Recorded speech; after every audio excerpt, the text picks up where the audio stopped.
सिद्धेभ्यः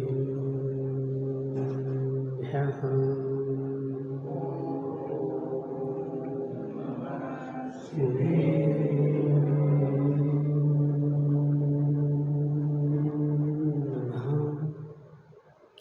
सिद्धेभ्यः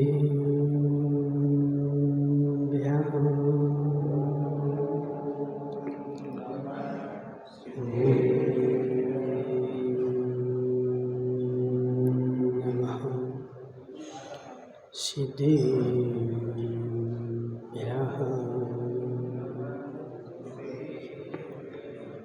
तज्जयति परं ज्योति समं समस्तैरनन्तपर्याये दर्पणतलिविशकला प्रतिफलति पदार्थमालिका यत्र नमो वरिहन्ताणं नमो सिद्धाणं नमो वायदेयाणं नमो वैज्यायाणं नमो वैशव्यसाहूणं। पंच परमेष्टि भगवान की अनंत अनंत सिद्ध परमेष्टि भगवान के 1008 देवादेव शांतिनाथ भगवान के 1008 देवादेव पारसनाथ भगवान के आचार्य भगवान अमृत चंद्र स्वामी के आचार्य भगवान विशुद्ध सागर जी महाराज के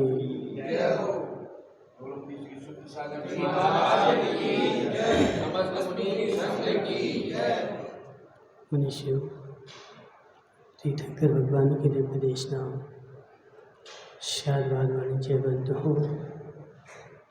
आचार्य भगवान अमृत चंद्र स्वामी पुरुषार्थ सिद्धियोपाय ग्रंथ में संलेखना का वर्णन करते हुए समझा रहे हैं कि है जीव संसार में जन्म को मंगल माना जाता है, लेकिन एकमात्र जैन दर्शन ऐसा है कि यहाँ मरण को भी मंगल माना गया है। जन्म तो जो होगा वह अपने औदिक भाव के अनुसार होगा। जैसी तुम्हारी गति होगी, जिस आयु का तुम्हारा उदय होगा और जैसे सारे कर्मों का मेल जोल बन करके, क्योंकि जब भी अपन स्वाद लेते हैं संजय भाई, तो आज तक मैंने अकेले एक कर्म का स्वाद नहीं लिया। आज तक मैंने अकेले एक कर्म का स्वाद नहीं लिया, सबके मिले हुए का स्वाद लिया है। ज्ञानचंद जी, तुमने दाल खाई कभी? दाल का स्वाद लिया? दाल का स्वाद लिया? नहीं लिया। हे जीव, अकेले दाल खाई क्या कभी? जिस दाल में न नमक हो, न मिर्ची हो, न घी हो, कुछ भी नहीं हो, मात्र क्या हो, अकेली दाल हो। अकेली दाल का स्वाद लिया क्या? क्यों? मूलाचार में बोला गया है शुद्ध भोजन।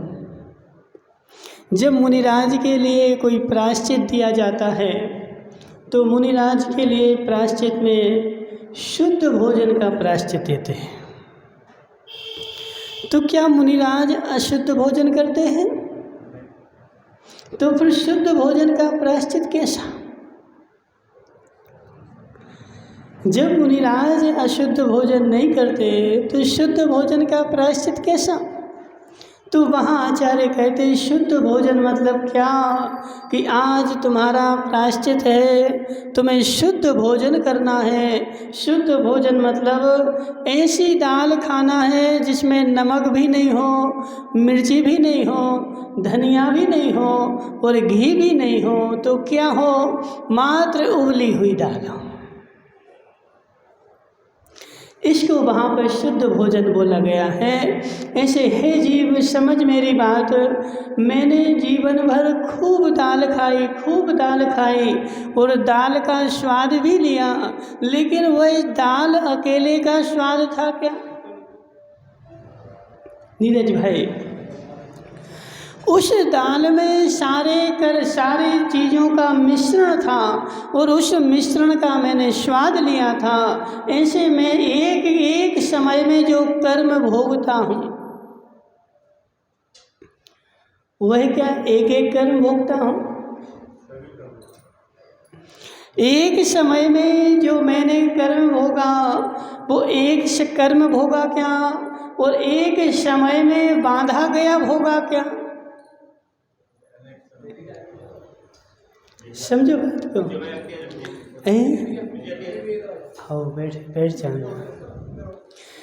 एक समय में मैंने जो कर्म भोगा वह नाना समय में बांधे हुए कर्म, और नाना कर्म दो प्रकार के हो गए। एक तो विभिन्न समय में कर्म जो बांधे थे वह मैंने एक समय में भोगे, और विभिन्न प्रकार के कर्म जो बांधे थे वह एक समय में भोगे, और इन सब का जब मिश्रण बनेगा, चटनी बटेगी, सारे कर्मों की चटनी बटेगी और वह चटनी का तुम्हें स्वाद आएगा, एक का स्वाद नहीं। और क्या कर रहे थे? देखो इसको पूरा भर दो, ठीक है, इसको पूरा भर दो, तो ऐसे पीछे पीछे लोग बैठते जाएंगे। इसको भी बंद कर दो। अब तो इस गेट को बंद कर दो, 4 लोग वहाँ बैठ जाएंगे। उस टेबल को हटा दोगे तो 4 लोग वहाँ बैठ जाएंगे, ठीक है? अच्छा इसलिए बैठाए, ठीक है। हे जीव समझ मेरी बात, तुम्हारा जो जन्म हुआ वह जन्म मेरा औदिक भाव है। पूर्व भाव में जो मैंने कर्म बांधे थे, जैसे बांधे थे, उन सारे कर्मों का मिल करके जैसा रस उदय में आना था वह उदय में आ गया, और जन्म होने में मेरा कोई भी पुरुषार्थ नहीं है वर्तमान का। संजय भाई, जन्म होने में वर्तमान का मेरा कोई भी पुरुषार्थ नहीं है। पुरुषार्थ कहीं है तो मरण होने में। जन्म तो था, हो गया, अब जन्म हो गया, कर्माधीन था, कर्म जैसे किए थे वैसे उदय में आ गए, अब जन्म हो गया, अब सब मेरे हाथ में।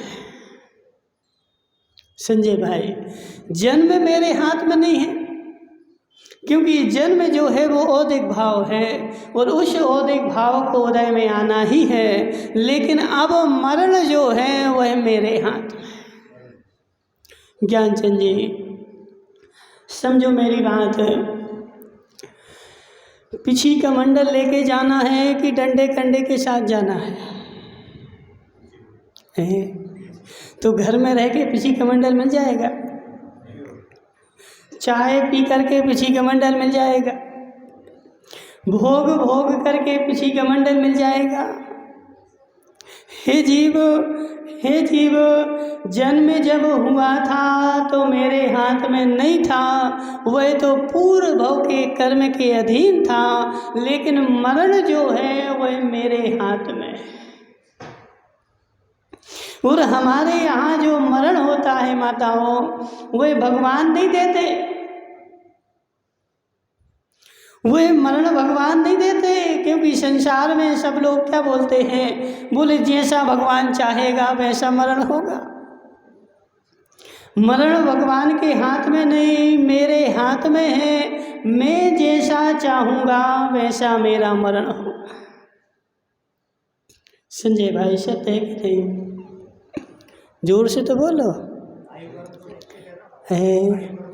आयु करण तो निश्चित है, लेकिन मरण निश्चित थोड़ी है। मरण कब होगा ये चर्चा नहीं कर रहे, कैसा होगा ये चर्चा कर रहे हैं। हे जीव, साता साता भी निश्चित है, लेकिन साता साता भी मेरे अधीन है, क्योंकि साता का उदय आए और मुझे दुख हो ही यह जरूरी नहीं है। साता के उदय में भी प्रसन्न रहा जा सकता है और असाता के उदय में भी प्रसन्न रहा जा सकता है। यह तुम्हारी ज्ञान शक्ति कितना काम करती है, उस ज्ञान शक्ति के ऊपर निर्भर करता है। क्योंकि हमारे सुकमाल मुनिराज को जानते माता हो तुम लोग? सुकमाल मुनिराज कौन थे? जी अम्मा तो खूब होशियार हैं, इनको सब आता है। ज्ञानचंद जी, सुकमाल मुनिराज कौन थे? बोलो। नहीं पता। और कौन सी? काला जी, सुकमाल तो नहीं थे तुम? सुकमाल मुनिराज जो थे, सुकमाल मुनिराज जो थे वह सेठ के पुत्र थे। और कौन से सेठ के? कि उस सेठ के पास इतनी संपत्ति थी, इतनी संपत्ति थी कि उतनी संपत्ति उस नगर के राजा के पास भी नहीं थी। आज वो अशोक नहीं आया, वो पीछे बैठा। अशोक भाई समझो जरा, उस नगर के राजा जो था ना, उसके पास इतनी संपत्ति नहीं थी जितनी संपत्ति सुकमाल के पिता के पास थी। लेकिन पिता जो था वह कीर्तिधर, क्या नाम था? कीर्तिधर पिता था। और वह पिता बिल्कुल पूर्ण जैन धर्म का ज्ञाता, जैन धर्म को पालने वाला। और एक दिन अपने घर में बैठा था और उसको जाति स्मरण हो गया कि बेटा गर्भ में आया और पिता ने ऐलान कर दिया कि मैं गर्भस्थ बेटे के लिए राज तिलक करके और दीक्षा लेने जा रहा हूँ। सब लोगों ने समझाया कि सेठ जी अभी कुछ दिन तो रुक जाओ, बाद में बेटे का जन्म हो जाए फिर चले जाना। उसने नियम ले लिया, कायस्वर कर लिया कि जिस दिन बेटे का जन्म होगा और मैं समाचार सुनूंगा और उसी क्षण में दीक्षा ले लूँगा। अब सोचो उसके वैराग्य को। एक दिन पता चला कि देवी सेठानी के गर्भ से पुत्र का जन्म हुआ है और वह मुंह देखने नहीं गया। संजय भाई, समझो अपने राग को, समझो अपनी परिणति को कि हे जीव, एक बार मुंह देखेगा फिर रोज रोज देखना पड़ेगा। ज्ञानचंद जी, एक बार देखेगा रोज रोज देखना पड़ेगा, एक बार नहीं देखेगा तो रोज रोज नहीं देखना पड़ेगा। विजय भाई देखने गए थे, देखने गए थे। अब वो बेचारा शर्म लग रही है इसको। ज्ञानचंद जी देखने गए थे, देखा तो होगा ना। पहली रात में घूंघट उठा के देखा था कि नहीं? बोला नहीं। हे जीव, पहली रात में घूंघट उठा के पहली बार देखा तो बेचारे को दिन भर देखना पड़ता है। और यदि पहली बार नहीं देखा होता तो इसलिए हे जीव, संजय भाई समझ मेरी बात। यह जो मोह है ना, मोह है, ये मोह बार बार मुंह दिखाता है और एक बार देखा कि फंस गए। अब वो निकलने का कोई उपाय नहीं है। यदि मैं चाहता हूँ कि मुझे मोह ना हो तो मुंह देखने ही बंद कर दे। हमेशा के लिए नहीं,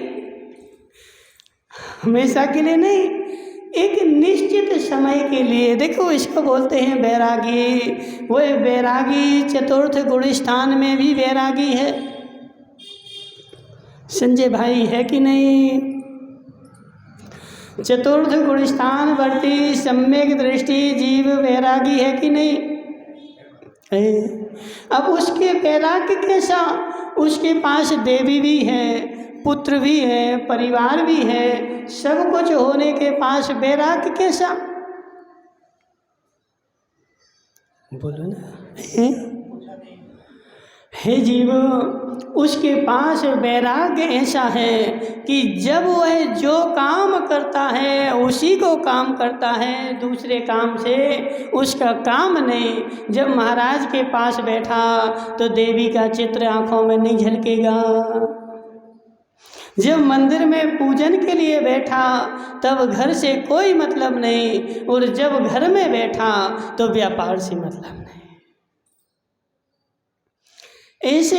ऐसा करके वह घर में बैरागी चतुर्थ गुण स्थान वर्ते, ऐसे वह कीर्तिधर मुनिराज ने मुंह नहीं देखा। क्यों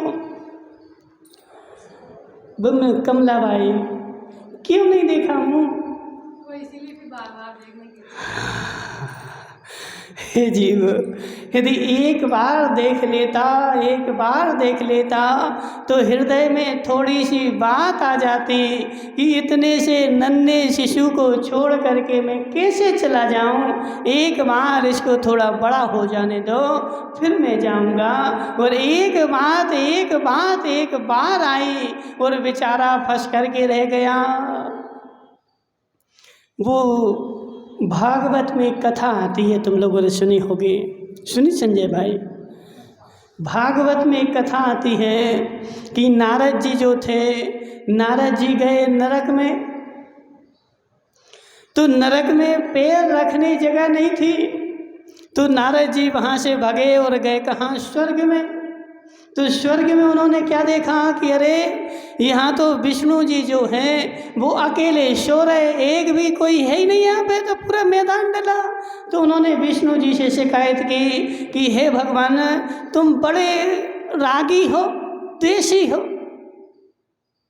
बोले क्यों, मैंने कौन सा राग द्वेष कर दिया? बोले वहाँ नरक में तो जाओ तो पैर रखने जगह नहीं है, और यहाँ स्वर्ग में तुम अकेले सो रहे। पूरा मैदान, बड़ा मैदान पड़ा है और तुम यहाँ अकेले हो, कुछ नरक से लोग यहाँ ला लो ना। बोला नारद जी, एक काम करो, तुम चले जाओ, ठीक है ना, हम तुम्हें आज्ञा देते हैं, जो भी स्वर्ग में आना चाहे सबको उठा करके तुम स्वर्ग में ले आओ, हमें हमारी तुम्हारे लिए खुली छूट है, कोई रोक टोक नहीं है। तो वह बेचारा आ गया नारद जी किसके पास?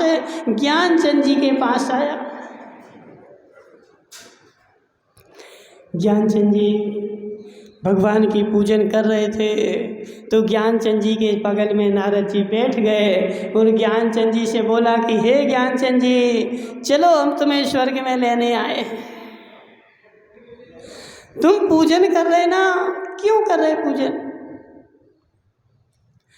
क्यों करी पूजन ज्ञानचंद जी? बोलो ना। स्वर्ग के लिए करी ना। तो अब वो नारद जी आ गए कि चलो स्वर्ग।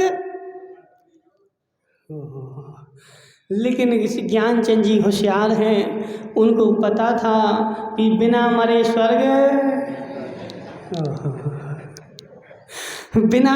स्वर्ग नहीं मिलता है। तो ज्ञानचंद जी बोले कि नहीं, अभी तो हमारे देखो वो पोता पोती छोटे से हैं, अभी उन पोता पोती को बड़ा हो जान दो, फिर मैं तुम्हारे साथ चलूँगा, फिर तुम आ जाना। तो वह जो थे ना नारद जी, वह बेचारे किसके पास? इसे नीरज नहीं, क्या नाम, विजय के पास आ गए हैं। विजय भाई चलो स्वर्ग। अभी तो हमारे बेटे छोटे छोटे हैं, अभी बेटों की शादी करना है, बहुत सारा काम पड़ा है, और जब तक शादी नहीं होगी मैं कैसे चल सकता हूँ। नारद जी बेचारे उन्होंने किसी उसको देखा, किसको, मनन को। वो आया नहीं आया तो अपन पकड़ लेते हैं, ठीक है ना। उस मनन को पकड़ा कि चलो स्वर्ग, हम तुम्हें स्वर्ग लेने आए हैं, तुम्हारी तो शादी भी नहीं हुई। उन रामलाल को पकड़ लिया, तुम्हारी शादी नहीं हुई, चलो हम तुम्हें स्वर्ग लेने आए हैं, स्वर्ग चलो, वहाँ सारे सुख हैं। बोला नहीं। वही बेचारा मनन क्या बोला, बोले अभी हमने संसार में देखा ही क्या है, अभी तो मुझे शादी करना है, बाल बच्चे करना है, अभी संसार के सुख मैंने भोगे ही नहीं। नारद जी तुम एक काम करो कि मेरी शादी हो जाए और 4-6 बच्चे हो जाए, फिर आना। तो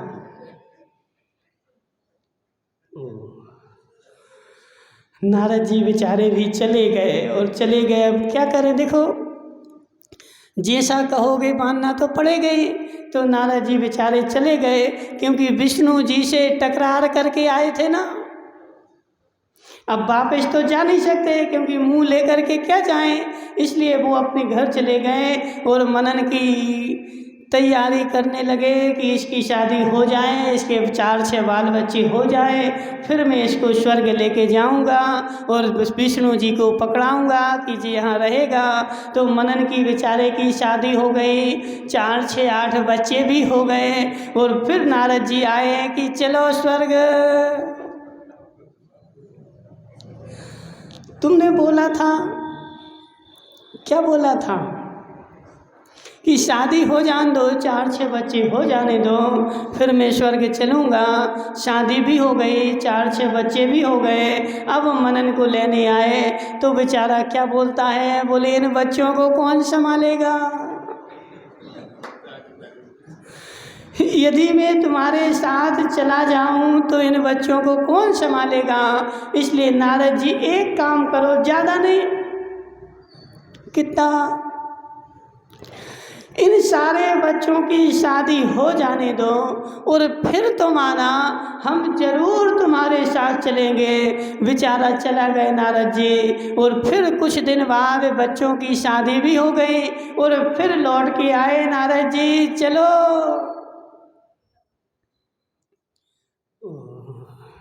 कमला भाई नारद, उस मनन ने क्या बोला नारद जी से कि अभी तो बेटों की शादी हुई है, अभी हमने पोते का मुंह कहाँ देखा, और पोते का मुंह देखे बिना यदि मैं चला गया तो अगले भाव में भी तड़प रहेगी कि पोते का मुंह नहीं देखा। इसलिए एक काम करो, पोते का मुंह और देख लें दो, फिर तुम्हारे साथ चलेंगे, गारंटी हमारी, तुम फिर आना, फिर हम स्वर्ग में चलेंगे। कुछ दिन बाद पोता भी हो गया। अब नारद जी तो देखे बैठे ही थे, और नारद जी आ गए कि चलो।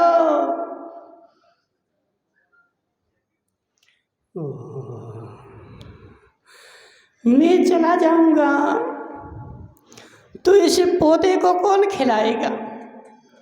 संजय भाई सत्य है कि नहीं, ज्ञानचंद जी, यदि मैं चला जाऊंगा, अब बेटा तो दिन भर नौकरी पे जाता है, अब वो बहू बेचारी परेशान हो जाती है, अब इन 2-2 बच्चे हैं तो इनको तो खिलाना ही पड़ेगा। इन पोते को एक काम करो, थोड़ा सा बड़ा और हो जान दो तो पोता बड़ा खेलने लगेगा, फिर चलेंगे। नारद जी फिर आ गए, अब तो पोते बड़े हो गए, चलो ज्ञानचंद जी।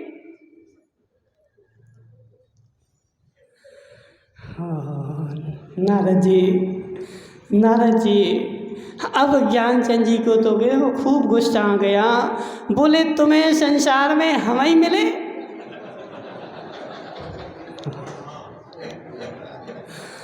तुम्हें संसार में हम ही मिले, इतने सारे लोग हैं, इतने सारे लोग में कोई नहीं मिला, हमारे ही पीछे पड़ गए, हाथ चौके की बार बार आ जाते कि चलो। रामलाल जी ऐसे ही है कि नहीं। देखो रामलाल बोली महाराज हमारे ही पीछे सब लोग पड़ जाते कि महाराज बन जा।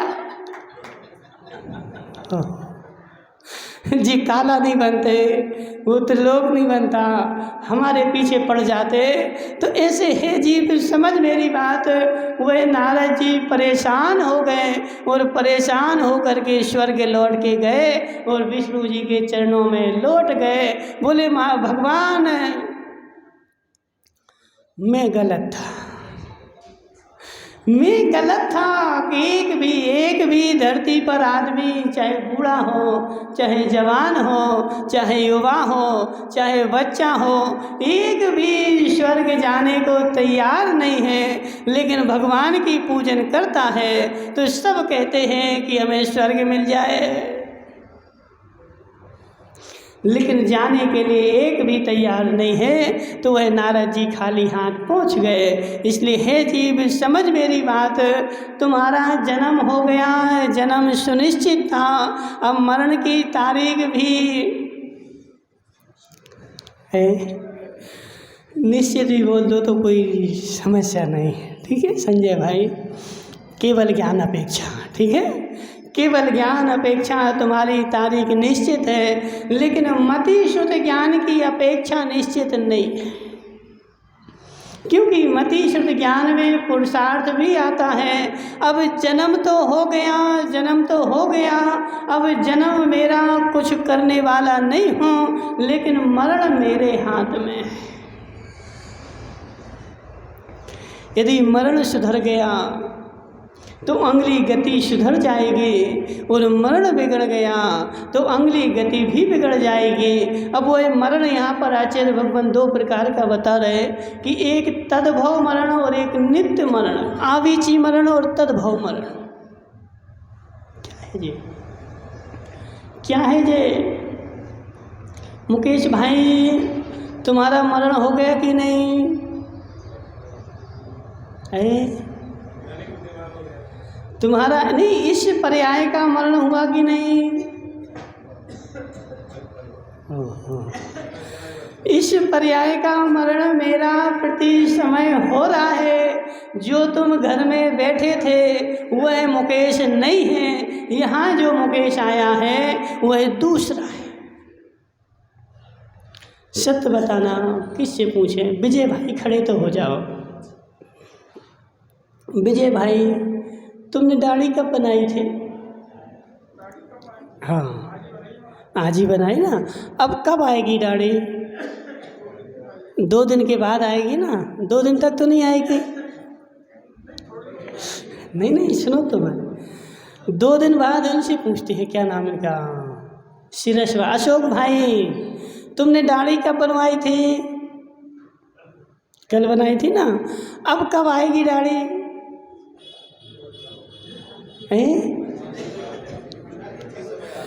अब कब आएगी? नहीं पता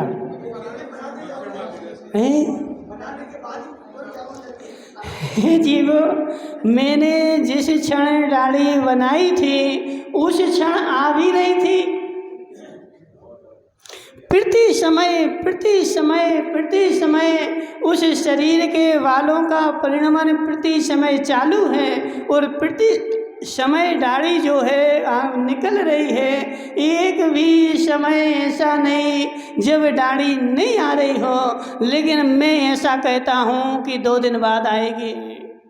2 दिन बाद नहीं आएगी, 2 दिन बाद वह बड़ी हो जाएगी, और बड़ी होने के कारण मेरे ज्ञान में आ जाएगी। लेकिन दाढ़ी तो ऐसे है मुकेश बनेठा, समझ मेरी बात। जिस समय तुम्हारा जन्म हुआ था उसी समय मरण भी हुआ था, नहीं हुआ क्या? त्रिलोकचंद जी समझ में आ रहा कि नहीं? जिस क्षण तुम्हारा जन्म हुआ था उसी क्षण तुम्हारा मरण भी हुआ था।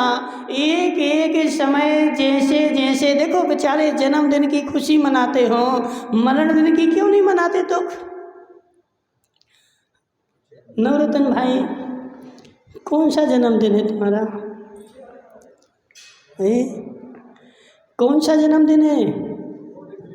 43 हो गए ना। अब खुशी मनाओगे, क्या करोगे? हे जीव, दोनों पहलू देख कि 43 साल मेरे मर गए। 43 साल का मेरे जीवन से मरण हो गया, और ये 43 साल जो निकल गए वो कब आएंगे लौट के? काला जी शोक मनाओ, तुम्हारे 72-73 साल मर गए। लेकिन काला जी तो बोले महाराज हम तो वो 50वीं शादी की सालगिरह मनाएंगे। मनाओगे कि मन गई? मन गए। अब कौन सी मनाओगे? 75वीं? हे जीव, उस क्षण तू देखता क्यों नहीं है? उस अभाव को देख कि 72 साल मेरे मर गए, पता 72 साल का मेरे जीवन से अभाव हो गया, और मैं सारे संसार की संपत्ति दे दूं। सच्चे भाई, सारे निवाई नगर की संपत्ति इकट्ठी करो और यमराज के पास चले जाओ कि ये सारी संपत्ति ले लो, और मात्र इतना सा काम कर दो। कितना? कि जिस दिन मेरी शादी हुई थी वह दिन फिर से ला दो। आ जाएगा? क्यों? संजय भाई समझो मेरी बात, आ जाएगा क्या? क्यों? उसका मरण हो चुका, और जिसका मरण हो चुका वह बात फिर से आने वाली नहीं है। ऐसी बात को समझ। हे काला, एक एक समय, एक एक दिन मेरे जीवन का बीत रहा है, और जो बीत रहा है वह फिर से आने वाला। उस एक एक समय की कीमत पहचान। जिस क्षण मेरा चला गया है वह किसी भी कीमत पे आने वाला नहीं है, लेकिन मेरी दृष्टि किसके ऊपर है? अब देखो वो काला जी बेचारा इतनी खुशी मनाता है। बोले महाराज देखो, 1 महीने होगा मेरे पास 4 लाख का ब्याज आ जाएगा। कहाँ गया वो राकेश संघी? पीछे बैठ रहा है। राकेश संघी, इस काला को समझाना, तुम्हारा जिगरी मित्र है, कि हे जीव, तुझे 4 लाख की खुशी है कि 1 महीने में 4 लाख का ब्याज मेरे पास आता है, और दिन भर टोटल लगाता रहता है। इतने करोड़, इतने लाख, इतने हजार हो गए, अब ये महीना और निकल जाएगा, इसमें इतने लाख और जुड़ जाएंगे, इतने लाख हो जाएंगे, साल निकल जाएगी, इतने लाख हो जाएंगे, और ऐसे टोटल लगा करके बेचारा खुशी मनाता है। लेकिन हे काला, सत्य बात यह है कि इसी काल में तुम भी चले जाओगे।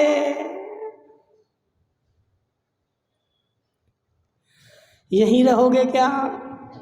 काला जी देखो पुरानी मानना। बोले महाराज ऐसी क्यों बोल रहे हैं? क्योंकि जाना तो सबको ही है संजय भाई, लेकिन जो व्यक्ति ऐसा विचार कर लेगा कि मेरा मरण होना नियत है,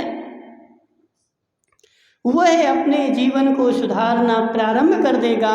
मैं अपने जीवन को क्यों नहीं सुधार रहा? संजय भाई बोलो ना, मैं अपने जीवन को क्यों नहीं सुधार रहा माताओं? महाराज मेरे पास इतनी सारी संपत्ति है, और जिस दिन मेरा मरण आएगा मैं डॉक्टर को बुला लूँगा, डॉक्टर दवाई दे देगा और बच जाऊंगा। इसलिए तुमने आज तक ऐसा निश्चय किया ही नहीं कि मेरा मरण होना है। शंभू भाई बोलो ना, मेरा मरण होना है, जोर से बोलो। क्यों हंस रहे हैं? क्यों हंस रहे? इस सत्य को, इस सच्चाई को स्वीकार तो कर। अब वो बोले महाराज निवाई नगरी है, तुम तो ऐसा आशीर्वाद दे दो कि तुम 500 साल जियोगे तो तुम्हारे ऊपर धन की वर्षा कर देंगे।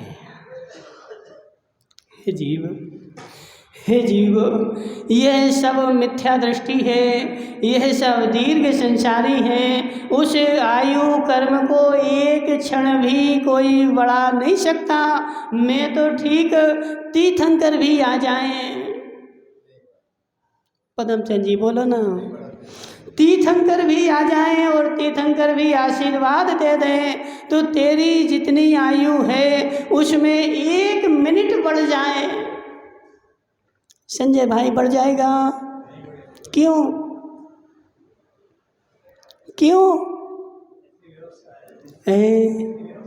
वस्तु व्यवस्था ऐसी है कि 1 मिनट की आयु भी संसार में कोई बढ़ाने वाला नहीं है। आज संसार में बहुत सारे चमत्कारी बाबा हैं, उन चमत्कारी बाबाओं की बातें भी सुनना, वे चमत्कार भी करवाते हैं, सब भी करते हैं, लेकिन बाद में उनकी सुनना, वो क्या बोलते हैं कि तुम चले जाओ वहाँ पे ऐसी पूजन पाठ करना, तुम्हें आराम मिलेगा, लेकिन 10%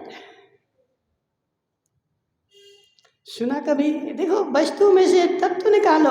अब बेचारा क्या सोचता है, ज्ञानचंद जी तो बैठा हुआ है, कहीं चमत्कार होने लगे तो हम चले जाएं। हे जीव, हे जीव, जो चमत्कार भी हुआ ना वह भी तेरी पर्याय में था, वह जो लाभ हुआ ना वह लाभ भी तेरी पर्याय में था और उस निमित्त से होना था। संजय भाई, बताओ आज तक कितने डॉक्टरों ने कितने लोगों को ठीक कर दिया? बोलो ना नीरज भाई, कितने डॉक्टरों ने कितने लोगों को ठीक कर दिया? हे जीव, वह निमित्त नैमित्तिक संबंध था। उसी डॉक्टर के यहाँ 2 मरीज जाते हैं और 2 मरीजों की एक सी बीमारी है और दोनों मरीजों को एक सी दवाई दी जाती है, एक ठीक हो जाता है और एक बेचारा ऊपर चला जाता है। क्यों? उसका निमित्त नैमित्तिक संबंध ऐसे ही था, उस वस्तु की स्थिति ऐसी थी और वह वस्तु स्थिति वैसी हो गई और उस निमित्त से हो गई। और आज देखो, सुनना, गौर से सुनना त्रिलोकचंद जी, कितने बाबा हों, कितने बैरागी हों, कितने साधु हों और वह आशीर्वाद देते हैं जो भभूत ले जाओ तुम ठीक हो जाओगे, लेकिन सब ठीक क्यों नहीं होते? जिसका जैसा उपादान होता है, जिसकी जैसी योग्यता होती है, जिसकी जैसी भवितव्यता होती है, तो वह वस्तु उसके लिए वैसे निमित्त बन जाती है। और उपादान में योग्यता नहीं थी तो कुछ भी होने वाला नहीं है। इसलिए जो चमत्कार भी हुआ ना संजय भाई, तुम उस एक आध बाबा के पास जाना, ठीक है ना, और उस बाबा के पास जाकर के ऐसा चमत्कार करवाओ, ऐसा चमत्कार करवाओ कि जो रोड पर बैठा भिखारी है ना वह करोड़पति हो जाए। हो जाएगा? बोलो ना, बोलो।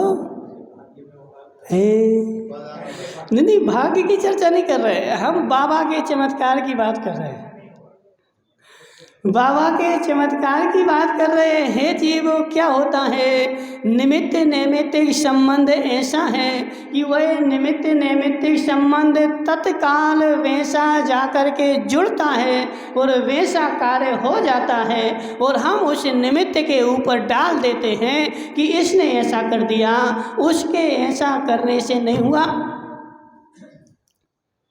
संजय भाई, यदि उसके करने से वैसा हो जाता हो तो फिर सबका होना चाहिए। शंभू भाई, समझ में आ रहा कि नहीं आ रहा? यदि उसके करने से हो जाए तो फिर सबका होना चाहिए और वो सबका नहीं हो रहा है। जिसके उपादान में योग्यता थी, जिसकी होनहार अच्छी थी, उसका हो जाता है और जिसकी होनहार अच्छी नहीं है उसका नहीं होता है। इसलिए हे विजय भाई, ऐसा स्वीकार कर। काला जी, बुरा तो नहीं लग रहा? वो काला जी को बेचारे को देखो, थोड़ा कम समझ में आता है। है। हे जीव, हे जीव, ऐसा स्वीकार कर, ऐसा स्वीकार कर, मेरा मरण होना है। स्वीकार है? नहीं है स्वीकार, नहीं है स्वीकार। नीरज भाई तुम्हारी चर्चा नहीं कर रहे, सबको स्वीकार है। हे जीव, हे जीव, यदि ऐसा स्वीकार हो जाए, ऐसा स्वीकार हो जाए तो तैयारी प्रारंभ हो जाए, लेकिन ऐसा स्वीकार नहीं है। अब वो काला जी क्या सोच के चला है, अभी तो मैं 72 साल का हूँ, अभी मैं 72 साल और जीऊँगा। काला जी सत्य है कि नहीं? 72 साल जियोगे? हाँ देखो, बोले महाराज तो आपका आशीर्वाद है, 72 साल जिएंगे।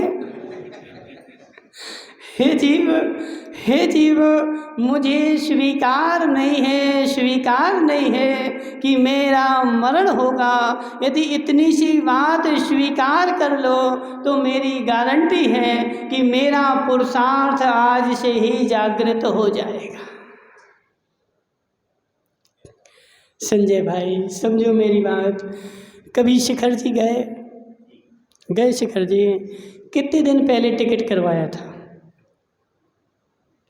वो जा रहा, अभी देखो अभी जा रहा है एक जन, कहीं उससे पूछे कहाँ गए वो, मुकेश का, मुकेश भाई सुनाई दे रहा कि नहीं? तुम हरिद्वार जा रहे, हरिद्वार जा रहे कि नहीं? जोर से बोलो। कब जाओगे? 20 तारीख को। हाँ 19 तारीख को, 19 तारीख को जाओगे। आज कितनी तारीख है? 2 तारीख है ना। आज से तैयारी प्रारंभ कर दे कि नहीं? जोर से बोलो। तैयारी प्रारंभ करी कि नहीं? हाँ। हे जीव, जिस क्षण तेरे मस्तिष्क में ऐसी बात आई थी कि भाई मुझे वहाँ जाना है, उसी क्षण से तूने तैयारी प्रारंभ कर दी थी। ऐसे तेरा मरण होना है, मेरा मरण होना है। जिस क्षण तू इस बात को पक्का कर लेगा। मुकेश भाई सत्य है कि नहीं? अभी मैं कहता तो हूँ लेकिन मानता नहीं हूँ। काला जी अभी मैं कहता हूँ मेरा मरण होना है, मेरा मरण होगा, लेकिन यह बात माताओं किस किस को स्वीकार है?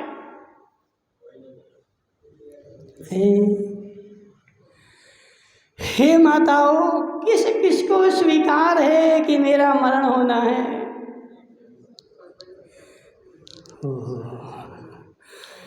यदि ऐसा स्वीकार होता, ऐसा स्वीकार होता तो जब बाल सफ़ेद हुए थे तो काले नहीं होते। जिस क्षण बाल सफ़ेद हुए थे और काले कर दिए गए, इसका मतलब ही है कि मैं बुढ़ापे को स्वीकार नहीं करना चाहता हूँ। संजय भाई यदि वैसे के वैसे रहते तो बार बार याद आती रहती कि अब मेरा समय हो चला है, लेकिन मैं एक काला होगा और पूरी डिब्बी पोत लूँगा, मैं काले होने ही नहीं दूँगा। हे माताओं सत्य बताओ, जिस दिन यमराज आएगा उस दिन लोहे के दरवाजे बनवा देना है। समझो मेरी बात। जिस दिन बुढ़ापा आया था मैंने सफ़ेद को काला कर दिया था, अब यमराज मेरे पास आने वाला है, इसलिए मैं अच्छे शंभू भाई मोटे मोटे लोहे के दरवाजे बनवा करके और कमरे में पैक हो जाऊंगा। अब यमराज मेरे पास आ ही नहीं पाएगा। धर्मचंद जी शास्त्री सत्य है कि नहीं? है।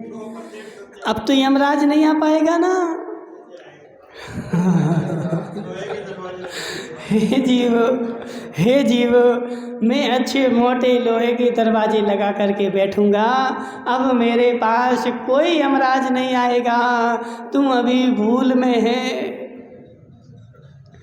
तू अभी भूल में है। यमराज आएगा आएगा, कितना तू कुछ भी कर ले, लेकिन इस बात को स्वीकार कर कि मेरा मरण होना है। ज्ञानचंद जी, स्वीकार है। ज्ञान में स्वीकार है कि श्रद्धा में स्वीकार है?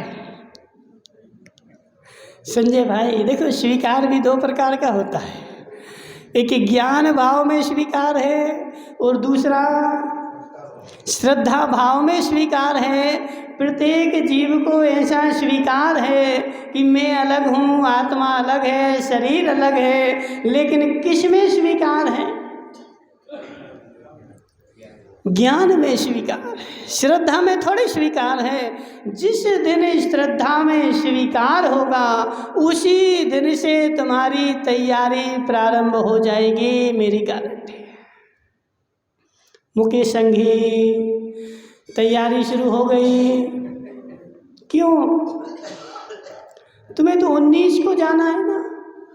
तो आज तो कितनी, 2-3 तारीख कितनी था? 2 तारीख ही है। तो 19 को जाना है तो 18 से स्वीकार, 18 से तैयारी करना। नहीं महाराज, ऐसा नहीं होगा।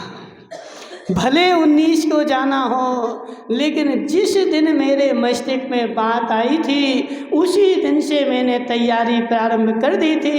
ऐसे हे जीव, जिस दिन से तू स्वीकार करेगा मेरा मरण होना है, उसी दिन से तू तैयारी प्रारंभ कर देगा। संजय भाई, कैसी तैयारी? कैसी तैयारी? मरण की तैयारी। हे जीव, मरण की तैयारी। कैसे तैयारी? मरण की तैयारी। मुझे मरण करना है और मुझे अपना मरण सुधारना है। मरण सुधारना है तो तैयारी आज से ही करनी पड़ेगी। अब उस समय कुछ नहीं होने वाला। अब बेचारा देखो, कोई बोले, बहुत सारे लोग आते बेचारे बोले इनको समाधि करवा दो महाराज। इसने जीवन भर क्या किया? नवरत्न भाई सुनो मेरी बात, इसने जीवन भर क्या किया? महाराज भोग भोगे तो भोग भोगो जाओ। समाधि किसकी होगी नीरज भाई? जिसने जीवन भर समाधि की तैयारी की हो, जिसने जीवन भर अपने कंठ कानों से जिनवाणी सुनी हो, जिसने जीवन भर व्रत एकासन किया हो, जो जीवन भर नियम से रहा हो, उसको लास्ट समय में उस नियम का आदर रहेगा। अब बेचारा डॉक्टर ने मना कर दिया, कब लेके आएंगे? देखो, बुरा लगे संजय भाई तो अच्छे से लगे, लेकिन अपन तो दम से बोलते हैं, बेचारा कब लेके आएंगे?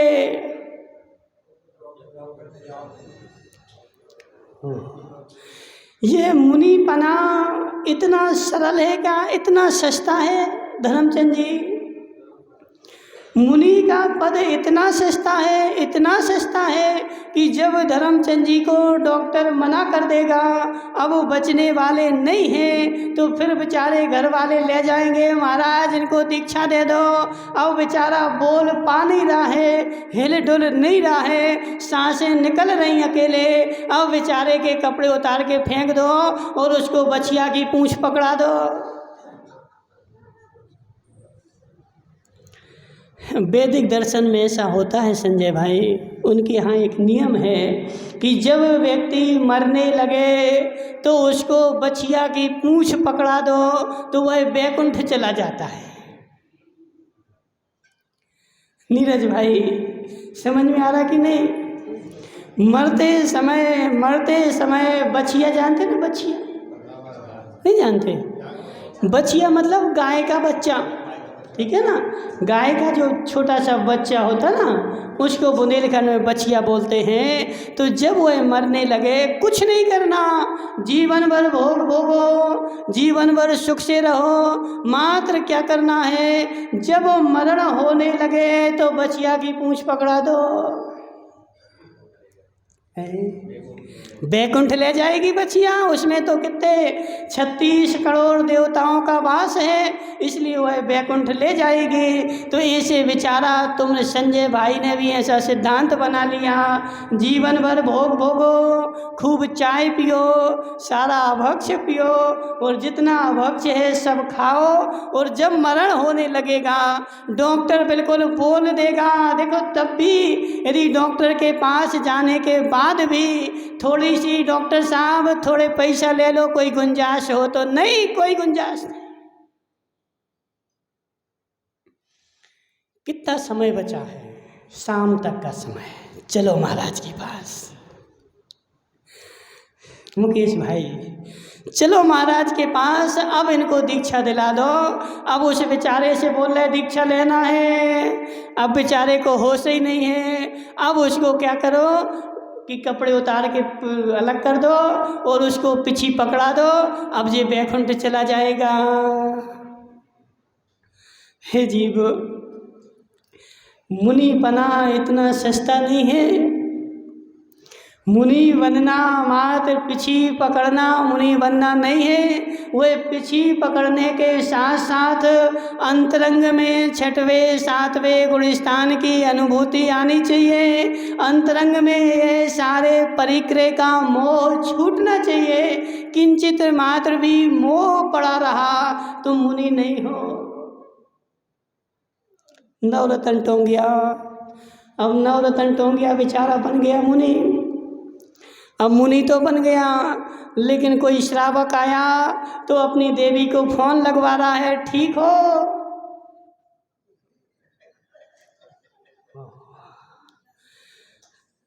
पदमचंद जी अभी कपड़े ही उतरे हैं, अभी कपड़े ही उतरे हैं, अभी मोह नहीं छूटा, अभी अंतरंग में देवी तेरे बैठी हुई है। और जब अंतरंग में देवी बैठी थी तो घर में रहता तो अच्छा था। हे जीव, हे जीव, हे जीव संजय भाई, तुम्हें समाधि करना कि नहीं है तो तैयारी करो। हे जीव, हे जीव, आज से ही देखो मुनिराज उपास क्यों करते हैं। अब वो देखो क्या होता है जी, नवरत्न टोंगिया महाराज देखो ध्यान में बैठे हों, कुछ तत्व का चिंतन कर रहे हों और नवरत्न भाई आएगा, महाराज के दर्शन करेगा। अब इससे नहीं हमने बोला, महाराज तो नाराज है, महाराज तो नाराज हो गए। हे जीव, हे जीव, तू सोचता क्यों नहीं है कि महाराज के मस्तिष्क में कुछ चिंतन चल रहा था, इसलिए तुझसे बात नहीं करी। तुमसे बात करते तो वह चिंतन छूट जाता, लेकिन वो तो बेचारा मुंह देखता है, महाराज तो नाराज हो गए और सारे नगर में ऐलान फैला देगा। देखो संजय भाई, कई बार क्या होता है, महाराज तो अपने कमरे में बैठे, अब महाराज को कुछ पता ही नहीं है, आता नहीं है, पता नहीं है बाजार में क्या चर्चा चली। अब राकेश संगी आएगा और महाराज कुछ काम उसको करवाना होगा तो वह बेचारा काम करवा देगा और पूरे में बोल देगा कि महाराज ने बोला है, जबकि महाराज को तो कुछ पता ही नहीं है कि क्या हो रहा है क्या नहीं हो रहा है। अब वो महाराज का नाम क्यों ले देते हैं, क्योंकि महाराज का नाम लोगे तो सब शांत हो जाएंगे। हे जीव, हे जीव, अब बहुत सारी चीज़ें ऐसी हैं जो वस्तु है नहीं है, लेकिन वह संसार में प्रचार हो जाती है। अब महाराज किस किस से पूछने जाएं कि तुम क्या सुना मेरे बारे में। इसलिए पदमचंद जी, कभी भी कोई बात तुम्हारे कान में पड़े तो जाकर के डायरेक्ट महाराज से पूछ लेना कि महाराज मैंने ऐसा ऐसा सुना है, क्या सही है कि गलत है। कि लोगों ने अफवाह फैला दी, इसलिए पूछने के बाद ही अपनी मानसिकता बनाना। ऐसा नहीं कि महाराज ने ऐसा बोला है और काला जी ने मान लिया और मान करके अपनी मस्त मानसिकता बना ली कि महाराज ने बोला है, जबकि महाराज को कुछ। शंभू भाई, बहुत सारा ऐसा होता है, महाराज को कुछ पता ही नहीं है कि क्या चल रहा है क्या नहीं हो रहा है। ऐसे है नवरत्न भाई, समझ मेरी बात। अब महाराज अपने सामायिक में लीन है, कुछ तत्व का चिंतन चल रहा था। अब नवरत्न टोंगिया आया और नवरत्न टोंगिया 5 मिनट बैठे बैठे चला गया। बोली महाराज तो नाराज है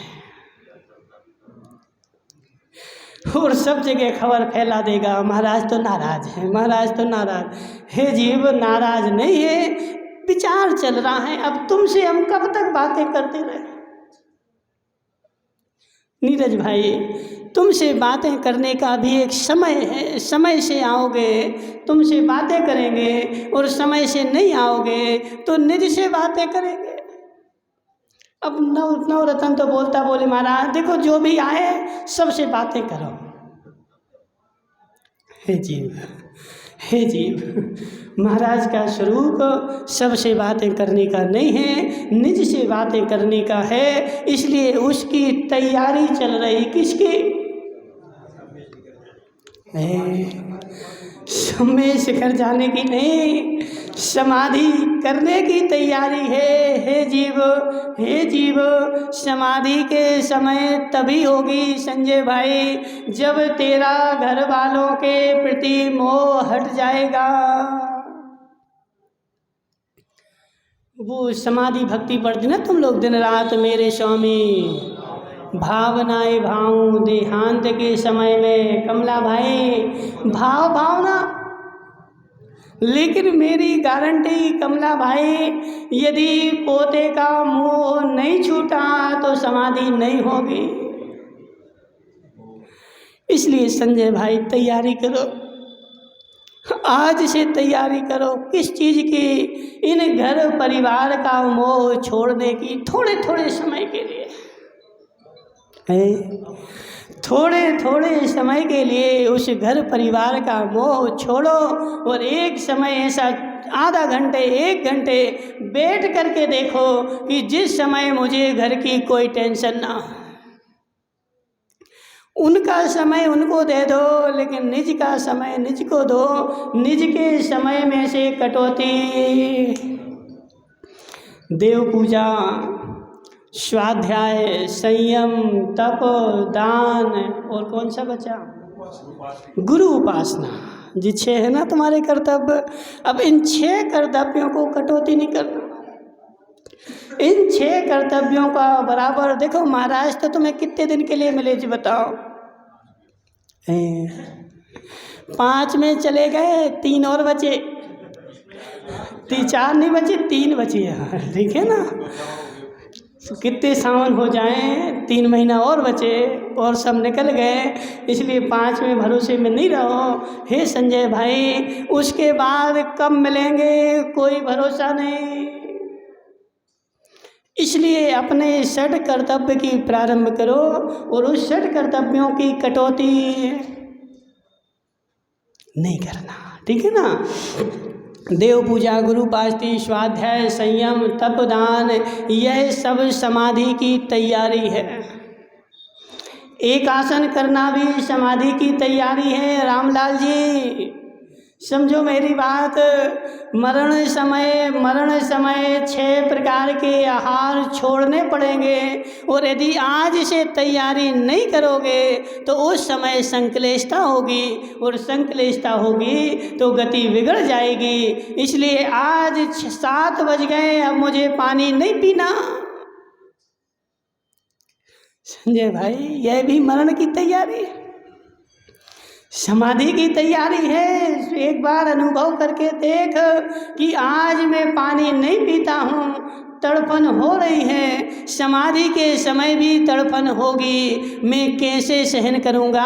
आज तो शरीर हट्टा कट्टा है, मजबूत है, उस समय तो शरीर भी क्रश हो जाएगा, फिर मैं कैसे सहन करूँगा? और संक्लेश होना नहीं चाहिए। नीरज भाई सत्य है कि नहीं?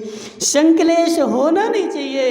इसलिए हे संजय भाई, आज से समाधि की तैयारी कर, रात्रि भोजन पानी छोड़ दे।